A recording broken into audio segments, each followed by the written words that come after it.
Apa itu preeklamsia?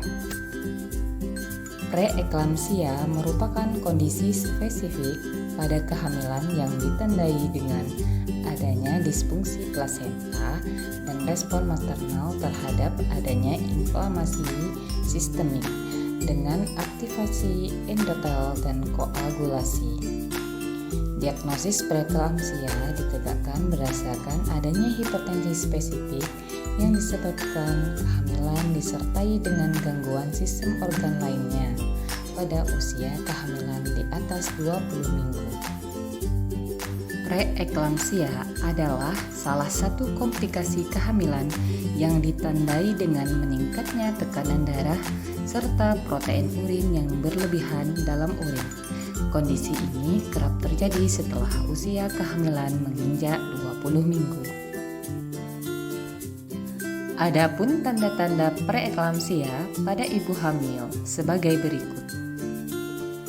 Ada yang pertama yang ibu hamil rasakan yaitu sakit kepala berat, berdenyut-denyut, menetap, tidak hilang dengan istirahat. Yang kedua, penglihatan kabur, hilangnya ketajaman penglihatan sehingga melihat objek tampak tidak fokus dan kabur. Yang ketiga, tekanan darah tinggi yaitu di atas 140/90 mmHg. Yang keempat, sesak napas akibat cairan di paru-paru yaitu ketika jaringan dan kantung udara berisi udara justru dipenuhi cairan. Selanjutnya yang kelima, liver terganggu atau nyeri ulu hati yaitu meningkatnya bilirubin yang normalnya kurang dari 1 mg per dl. 6.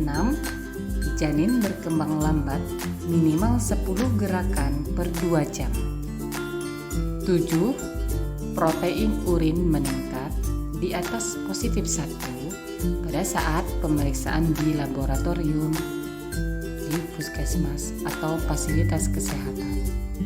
Yang kedelapan, pembengkakan anggota tubuh yaitu seperti pembengkakan kaki, muka, pergelangan tangan, berat badan naik 1 kg lebih setiap minggunya. Yang kesembilan, trombosit turun drastis, kurang dari 100.000 per mikrolit. Nah, selanjutnya, apa sajakah faktor risiko terjadinya preeklamsi? Yang pertama, faktor usia ibu, yaitu kehamilan pada umur ibu yang ekstrim atau beresiko tinggi kurang dari 20 tahun dan lebih dari 35 tahun merupakan kehamilan beresiko tinggi yang dapat menyebabkan komplikasi dalam kehamilan. 2. Riwayat preeklamsia, yaitu ibu hamil yang memiliki riwayat preeklamsia beresiko mengalami preeklamsia kembali daripada ibu hamil yang tidak mengalami preeklamsia. 3. Riwayat hipertensi.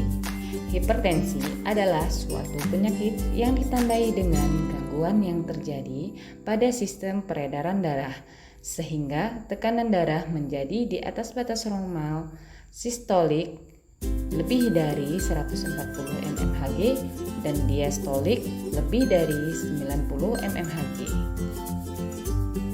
4. Banyaknya kelahiran. Ibu yang memiliki banyaknya kelahiran lebih dari 3 beresiko mengalami preeklamsia dibandingkan ibu yang memiliki banyaknya kelahiran 1-3. Yang kelima, obesitas atau kegemukan, yaitu indeks massa tubuh yang semakin membesar dan obesitas merupakan faktor risiko terberat pada preeklamsia. Segera periksakan diri ke dokter atau fasilitas kesehatan jika ibu mengalami gejala tanda-tanda preeklamsia. Preeklamsia perlu ditangani secepatnya oleh dokter agar tidak terjadi komplikasi dan tidak berkembang menjadi eklamsia. Selanjutnya, apa sih dampak dari preeklamsia ini, pada bayi, berat badan lahir rendah kurang dari 2.500 gram, bayi lahir prematur yaitu kehamilan kurang dari 37 minggu, IUFD atau kematian janin dalam kandungan. Pada ibu, eklamsia atau kejang, anemia, stroke, kebutaan, gangguan hati, gagal jantung, pendarahan, tidak sadar atau koma. Apa saja yang harus dilakukan? Kontrol rutin ke dokter spesialis kandungan dan fasilitas kesehatan minimal 6 kali selama kehamilan, 2 kali pemeriksaan oleh dokter, dan 4 kali oleh bidan. Rutin minum obat sesuai anjuran dokter dan minum vitamin. Menjaga asupan makanan gizi seimbang yang terdiri dari karbohidrat, protein, lemak, air, vitamin, dan mineral. Minumlah air putih 8-12 gelas per hari. Istirahat yang cukup, tidur malam sedikitnya 6-7 jam, dan di siang hari 1-2 jam. Selanjutnya, latihan fisik ringan seperti berjalan kaki, peregangan, dan senam hamil sesuai anjuran petugas kesehatan.